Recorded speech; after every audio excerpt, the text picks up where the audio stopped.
Leading projects can be tricky. Often the enthusiasm for detail overrides the brain, and the team are leaping into the minutiae of the details without planning the project from a holistic viewpoint. The other penchants of the misguided are looking for cool tech solutions when the biggest issues are always people issues. Having a tracking tool is good, except when the people involved don't have sufficient accountability to either use it or make it work.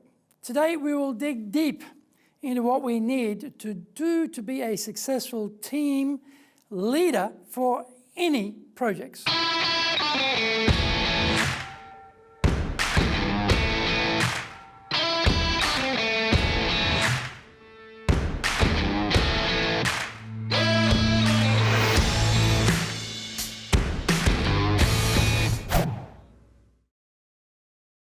Welcome back to this weekly edition every Monday of the Cutting Edge Japan Business Show.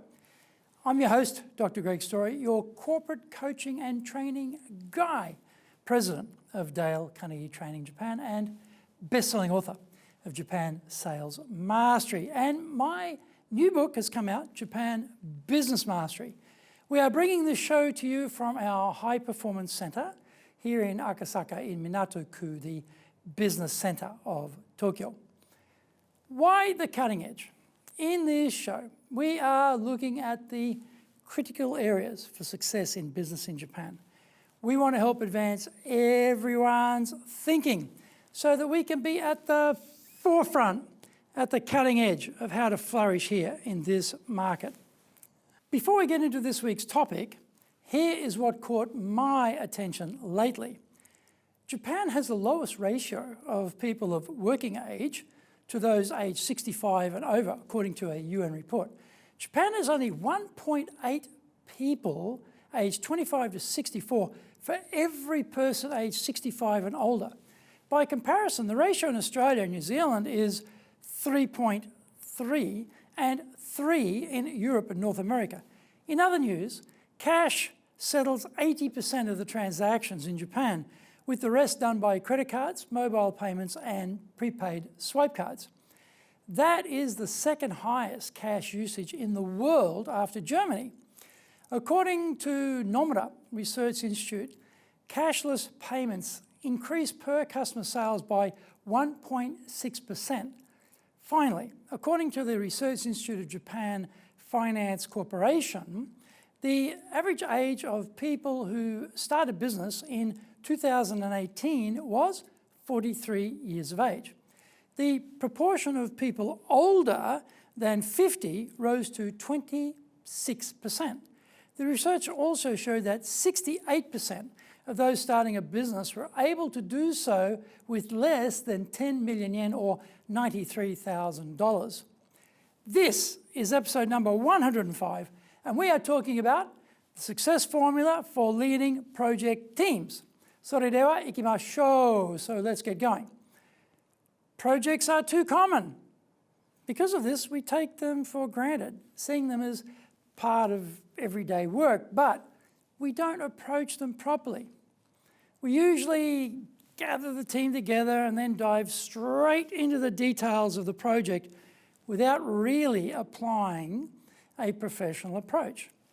We certainly don't apply as much planning expertise to the task as we should, as we wade straight into the mechanics of the execution. Why is that? Poor leadership and a lack of skills make for dangerous dance partners.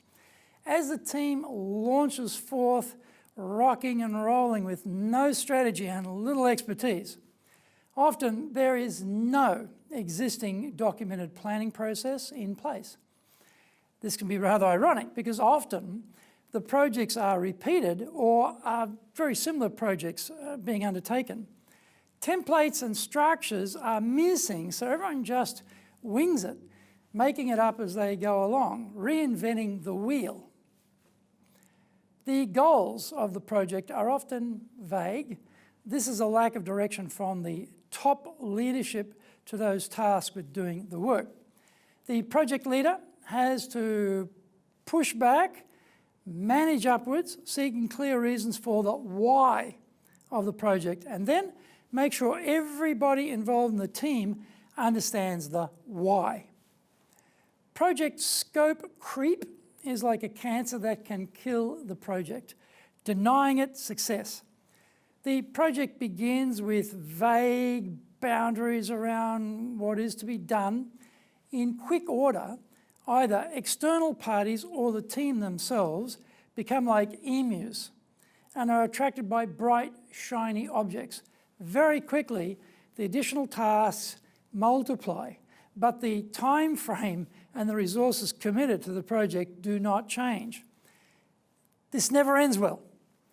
The implementation strategy regarding roles, budgets, timelines, and follow-through is weak or non-existent. Well, when you are having fun and winging it, you are super busy getting on with the actual work, so the strategy needed out the window. Later, things go wrong because timelines were not clear or not properly planned. The resources do not turn up at the required timing, or the sequencing of the work is found to be skew-whiff, so there are delays that you cannot easily cover or resolve.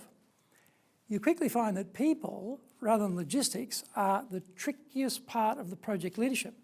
You may not have been able to match the project team resource with the skill sets required, and you have to make do with what you have. There are maybe some incompatible working styles in the team, and you are now chief psychologist in addition to the team project leader, spending a lot of time and energy dealing with staff or division conflicts. Find out more when we come back from the break. If you want to be successful as a leader, do the Leadership Training for Managers course.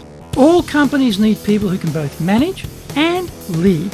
Leading people screams out for real skills in communication, dealing with all different types of people, being excellent at innovation, planning, delegation, handling mistakes, doing performance reviews really well, and inspiring and motivating the team. Do the Leadership Training for Managers course now in either Japanese or English.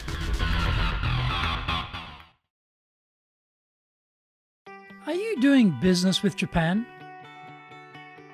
Do you really know how things work? Japan Business Mastery provides the answers. Do you have the right networks and know how to create them? Do you know how to get on the same wavelength with Japanese buyers? Do you know what being trustworthy looks like from the Japanese perspective? Japan Business Mastery is based on more than 30 years' experience in Japan and will become your go-to guide. Want to succeed in Japan? Buy Japan Business Mastery now. Welcome back. The start of the project may be exciting, but over time, other tasks start to impede on this project and compete for your people's time. Their motivation starts to slide. You have to rally them constantly, be enthusiastic and committed to the successful completion of the project. This is when you discover your communication and persuasion skills are rubbish and you are getting nowhere with them. This becomes magnified when there are critical issues of internal or external cooperation required. People not completing their tasks on time unleashes issues around trust and reliability. Their excuses are never in short supply, but this is not especially helpful because your boss won't be accepting any from you as project leader. Because you have never been trained on how to delegate properly, you either don't do it at all or you give it a shot and it fails and you wind up doing most of the work anyway. This would be fine if you had nothing else to do and could devote your time to just this one project.